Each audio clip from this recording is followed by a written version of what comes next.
Hello नमस्कार साथियों, आप सभी लोगों का इस नए वीडियो में बहुत बहुत स्वागत है।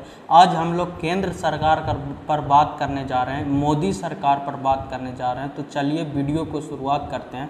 देखिए, सबसे बड़ा सवाल है, क्या मोदी सरकार है या फिर यू टर्न सरकार है? ये सबसे बड़ा सवाल है, क्योंकि अभी हम लोग पिछले बात करें तो कई ऐसे बिल आए हैं जो वापस चले गए।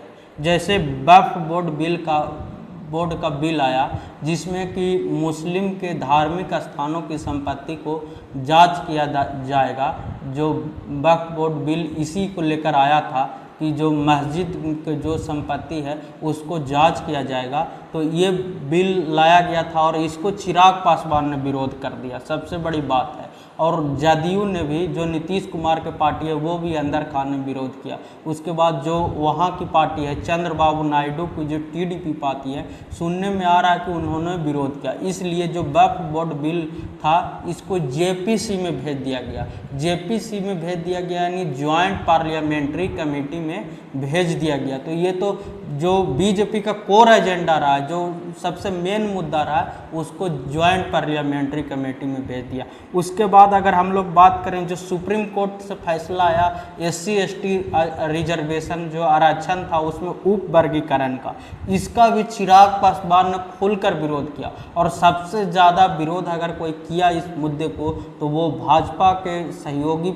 साथी हैं चिराग पासवान। उन्होंने इसका काफ़ी विरोध किया और इसके विरोध में जो भारत बंद हुआ ST ST उप वर्गीकरण में, उसमें चिराग पासवान ने भी भारत बंद का समर्थन किया।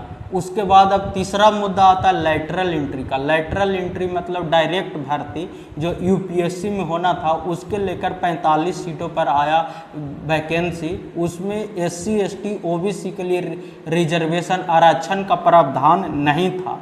लेकिन इसको भी अगर कोई सबसे ज़्यादा विरोध किया तो चिराग पासवान ने खुलकर कहा कि नहीं, इसमें आरक्षण होना चाहिए, SC ST OBC को आरक्षण मिलना चाहिए। उसके बाद राहुल गांधी, अखिलेश यादव, तेजस्वी यादव, इन सब लोगों ने इस मुद्दे को काफ़ी विरोध किया और इसके बाद इन्होंने ये मुद्दा वापस ले लिया गया सरकार की तरफ से। उन्होंने कहा कि ऐसी वैकेंसी को हम रद्द कर देते हैं, तो लैटरल एंट्री भी रद्द हो गया। उसके बाद अब आया डिजिटल ब्रॉडकास्टिंग बिल।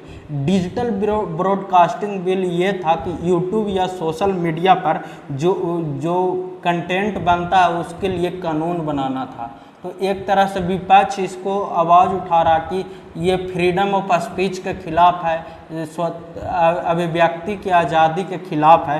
तो ये भाजपा सरकार या मोदी सरकार डर से ये बिल ही नहीं सदन में पेश कर पाए, ये ला ही न पाए बिल। उसके बाद अब आते हैं OPS, ओल्ड पेंशन स्कीम। ये एक कांग्रेस का बड़ा मुद्दा है। ये पहले कई राज्य के विधानसभा चुनाव में ये उठाती रही ये मुद्दा। तो OPS के जगह पर अब केंद्र सरकार UPS लाया, यूनिफाइड पेंशन स्कीम। पहले तो ओल्ड पेंशन स्कीम और यूनिफाइड पेंशन स्कीम, उसमें चेंज होकर आया, क्योंकि न्यू पेंशन स्कीम NPS है, इससे जो सरकारी कर्मचारी है वो काफ़ी नाराज थे। इसलिए तो एक तरह से कहा जाए कि ये भी कांग्रेस का ही मुद्दा है। तो ये इस पर भी सरकार पलट गई। उसके बाद एक और मुद्दा आया जो ट्विटर को लेकर था। जैसे दिलीप मंडल एक व्यक्ति हैं जिसको सलाहकार बनाया गया था, सरकार का सलाहकार बनाया था। और इस पर क्या हुआ कि जो भाजपा के समर्थक थे वही काफ़ी ज़्यादा नाराज हो गए। इसलिए दिलीप मंडल को अब सलाहकार से भी, सरकार के सलाहकार जो इंफॉर्मेशन टेक्नोलॉजी मिनिस्ट्री है उनके सरकार थे, उन्हें भी हटा दिया गया, जो दिलीप मंडल को भी हटा दिया गया। तो मोदी सरकार अब मान के चलिए एक तरह से पलटू सरकार बन गई है। सब बिल पलट रही है, एक फैसला लेती है फिर यू टर्न करके उसको वापस लेके चला जाती है।